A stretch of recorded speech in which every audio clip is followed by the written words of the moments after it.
Hello? Hello? You hear me now? I can hear you now. I fixed my microphone. All right, my friend. Muhammad, how I can help you, Muhammad?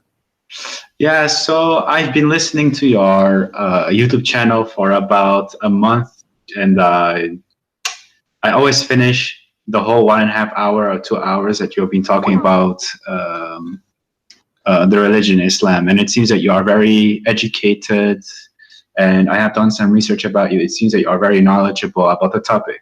Okay. And I have some, I'm in doubt. So I'm just trying to confirm the things that you have already been saying. Okay. And basically, I've been thinking about, I heard that when Muhammad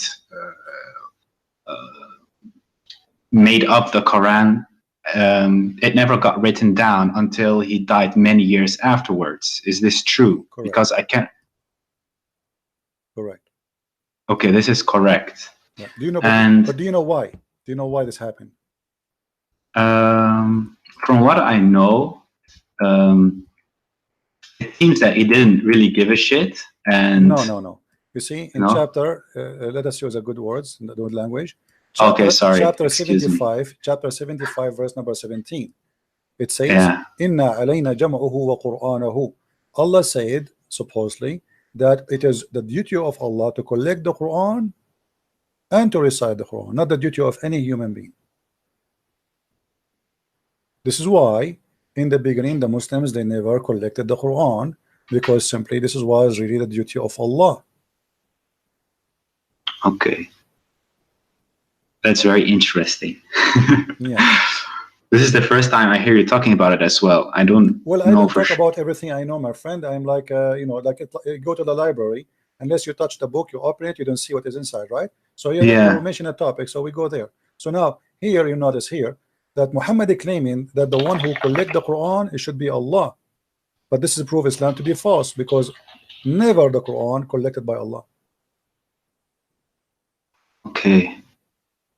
Yeah, I've been trying to reach as much hadith and Quran since I've been listening to you, because every single time I hear you talk, I read the chapter you're giving us, and I'm just like blown away, because right now I'm nearing my 27th birthday, and my whole family is religious, and I don't know anything except Islam. And as I got older and I got more exposed to the internet, and as you said it, you walked for I don't know how many hours to a library to just read a book. When I came, when the internet became very available to me and I started researching my own religion, I felt that this is strange. It's very strange. So I'm just trying to collect as much evidence for myself to make sure that. How long you are listening to me today? I listened to you since the beginning of the broadcast. So you saw what happened with this gentleman before you, right? Yeah, Angelo. Okay, what do you think? Let us say if I am speaking to you, not him, from the beginning. What do you think? What is your decision will be after all of this?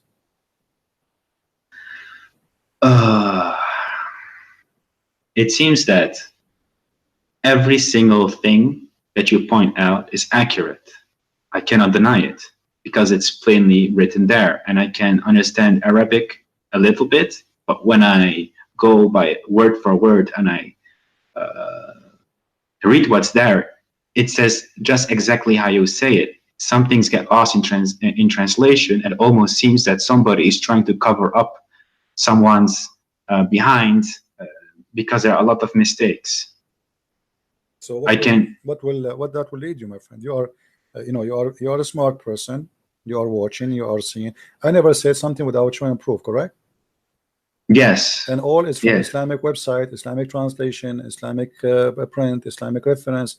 Nothing. I don't use the Bible to prove anything. Yes. Okay. So now what you with your you are a growing man, and you know, you are watching for long. Not only this video today, you are watching for long. So isn't it enough after watching all what I showed? Isn't it enough to prove to you that Muhammad, there's no way he's from God?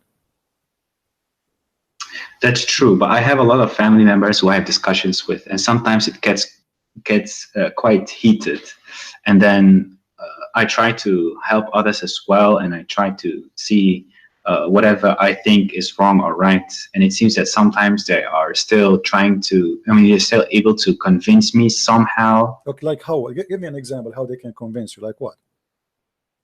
Like they say that some things are very hard to understand without the tafsir. But when I look at the tafsir, it seems that it's also rubbish. I find it very hard to pinpoint what's exactly wrong, because sometimes they give references and you can interpret it in certain ways because of Arabic language. I will give you a tafsir. What is your education, my friend? My education. What do you mean with like, education? Did you go to school? Like, do you have some education? Yeah, I currently busy with my university. Okay, so I have studied other things as well. So this is my third. Okay, that's degree. That's wonderful. So you are a person who went to school. You are not like a, with my respect to everybody, some people did not have their chance to go to school, right? I mean, yeah, somebody exactly. is poor, yeah. But look with me. This is chapter Qaf, verse number 1. Qaf wal Quran al-Majid. You said you know a little bit of Arabic, correct? Yeah, I can understand because I am personally from Morocco, and I'm not from the Arabic part of Morocco. I'm Amazigh, the Berber. Amazigh, okay. Yeah, really yeah, the northern. It says, from his narration on the authority of Ibn Abbas, that he said, in the interpretation of Allah saying Qaf. Qaf is a letter. Qaf, he says, it is an azure mountain overlooking this world, and the color of the sky takes from it. Allah swear by it. Now your family, they say to you, you cannot understand unless you read the interpretation. Okay, this is the interpretation. What we will do now?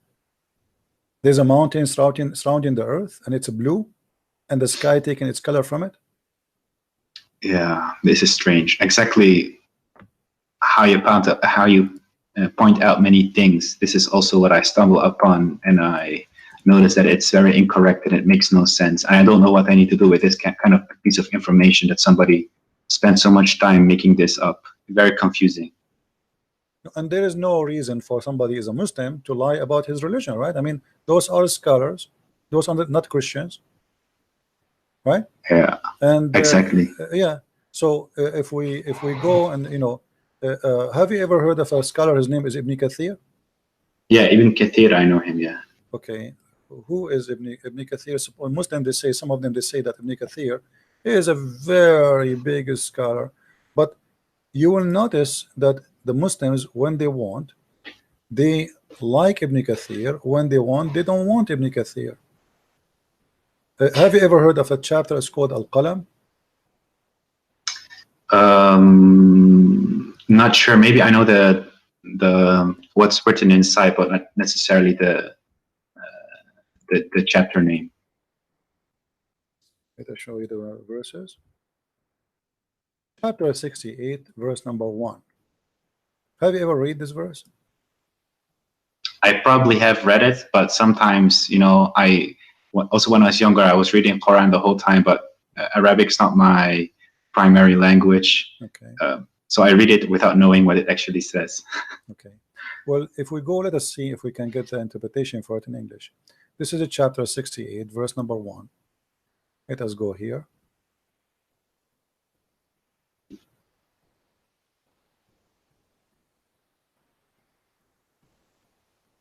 Always take into your consideration that Muslims, they are not giving you a correct, let us say, an honest translation. Ibn Kathir in Arabic is not the same as in English. If we read here, it says, by the pen, apparent, meaning that he's referring to the actual pen that used to write. But here there's a verse before it says, Qaf, and the similar to them from the individual letters that appear in the beginning of the Quran chapters. This has been discussed in length previously, and there's no need to repeat. When you see the translator, they say that it's mean he is hiding something. Let me show you what he is hiding. This is Ibn Kathir in Arabic.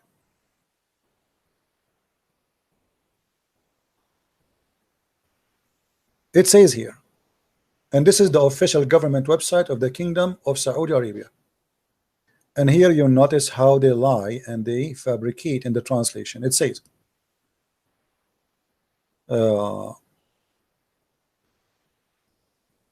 نون هو حوت عظيم على تيار الماء العظيم المحيط. Do you understand what I'm saying, or you don't? Not really. Okay. I catch no ball. Noon is a big whale on the ocean, and he is carrying the 7 earths, as the Imam Abu Ja'far ibn Jurayj he said, ibn Jarir.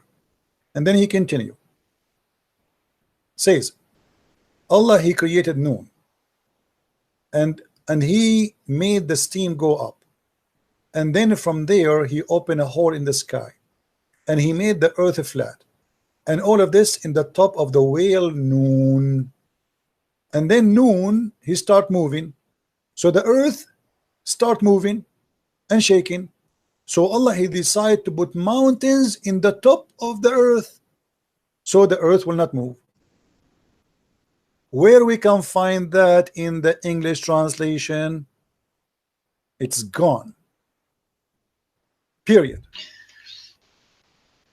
Yeah, I also experienced this. You are completely right. Yeah, and here let me show you. If we go to the chapter Moon, the same chapter we are talking about, okay, which is 68:1.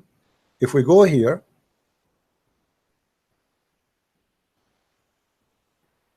this is why you cannot learn Islam from Muslims, because simply, especially if you don't know Arabic, you know, they fabricate, they don't give you the true answer. Read carefully with me. This is Ibn Abbas. Your family, they say to you, you will understand the Quran only if you read the interpretation, right? Yeah, exactly. Let us read together. And from his narration and the authority of Ibn Abbas, that he said regarding the interpretation of Allah saying Noon. Noon, he says, Allah swear by Noon. I mean, that's funny. Allah swear by Noon. Why Allah swear by Noon? People, they swear by something bigger than them, more important. Then, which is a whale that carries the earth on its back while in water, and beneath which is a bowl, and under the bowl there is a rock, and under the rock there is a dust, and none knows what is under the dust of Allah. Here, look at look at the honesty. Like, come on. I mean, we know everything, and behind the dust we do not know. Don't ask me, please. That's it. You know. So what is this is religion? The Muslims are reading this for centuries, and they believe in it, and now the Muslims, they will try to hide it from you. And then not only that, okay, are we done? We're not done.